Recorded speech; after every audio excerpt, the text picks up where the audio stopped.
Assalamualaikum warahmatullahi wabarakatuh. Perkenalkan, nama saya Siti Ikrimah dari program studi Bimbingan Konseling semester 2 reguler Banjarbaru. Pada kesempatan kali ini, saya akan menjelaskan materi tentang dimensi ilmu ontologis. Pertama-tama saya akan membahas tentang hakikat ilmu dimensi ontologis. Ilmu di dalam bahasa Inggris dinyatakan dengan science, bukan hanya sekedar kumpulan fakta. Di dalam ilmu juga terdapat ada teori, hukum, prinsip, dan lain-lain. Diperoleh melalui prosedur tertentu, yaitu metode ilmiah. Jadi, ilmu merupakan pengetahuan yang didapatkan melalui metode ilmiah. Kedua, kita akan membahas tentang pengertian dimensi ontologis. Dimensi berarti sudut pandang kita terhadap sesuatu, sedangkan ontologis berasal dari bahasa Yunani. Onta berarti sesuatu yang benar-benar ada. Dan logos berarti studi yang membahas tentang sesuatu. Jadi, dimensi ontologis adalah studi yang membahas tentang hakikatnya sesuatu yang benar-benar ada. Selanjutnya yaitu kita membahas tentang objek ilmu dimensi ontologis. Objek setiap ilmu dibedakan menjadi dua, yaitu yang pertama objek material. Objek material adalah fenomena di dunia ini yang ditelaah ilmu. Dua, objek formal, yaitu penelitian para ilmuwan dalam penelaahan objek material.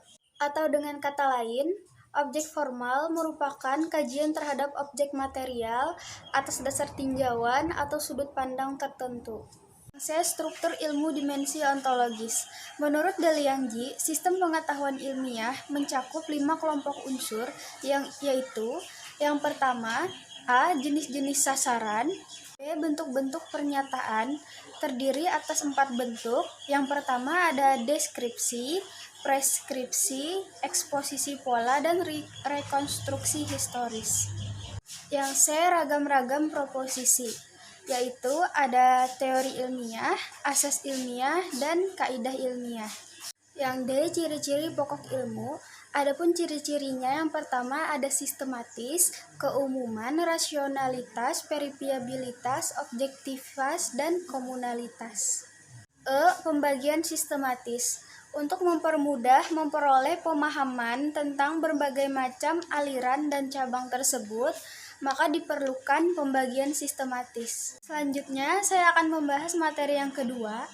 Mengapa kita perlu belajar berfilsafat? Jawabannya, agar kita mampu berpikir kritis, sistematis untuk memperoleh suatu kebenaran.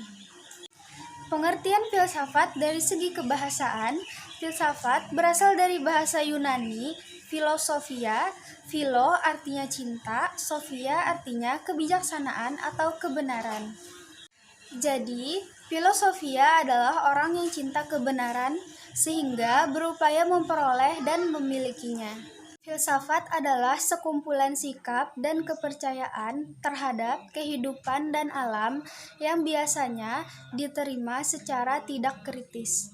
Berfilsafat melalui 4 tahapan, yaitu tahapan yang pertama, logis. Logis adalah berpikir menggunakan logika. Berpikir menggunakan logika melalui 3 tahapan, yaitu keputusan, pemahaman, dan argumentasi. Contohnya, alam berubah-ubah. Yang kedua, sistematis, yaitu berpikir melalui alur yang sistemik sehingga ditemukan adanya koheran atau saling runtut di antara satu pertanyaan dengan pertanyaan lainnya. Yang ketiga, ada radikal, yaitu berpikir sampai kepada akar masalahnya. Dan yang terakhir, yang keempat, ada universal, yaitu berpikir secara umum, bukan khusus. Apa gunanya filsafat bagi manusia? Filsafat mampu memberikan pemahaman yang menyeluruh atau general terhadap suatu wujud ontologi, sekaligus memberikan konsep kebenaran, justifikasi terhadap wujud tersebut. Dengan kebenaran, manusia akan bertindak secara bijaksana. Bagaimana kategori manusia itu? Yang pertama, manusia ada yang tidak tahu dalam ketidaktahuannya. Yang kedua, manusia tidak tahu dalam ketahuannya. Yang ketiga, manusia tahu akan ketidaktahuannya. Yang keempat, manusia tahu akan ketahuannya.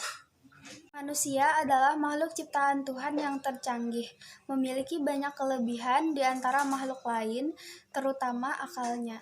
Memiliki rasa ingin tahu, maka diaktualisasikan dalam bentuk bertanya. Melalui rasio, maka manusia memberikan jawaban terhadap aneka pertanyaan. Manusia bertanya, manusia pula yang menjawab. Manusialah yang benar-benar bereksistensi karena memiliki kesadaran dan otonomi dirinya. Mungkin itu saja yang dapat saya sampaikan. Semoga materi yang saya sampaikan bisa dipahami dengan baik dan semoga bermanfaat bagi kita semua. Salah hilap mohon maaf. Terima kasih. Assalamualaikum warahmatullahi wabarakatuh.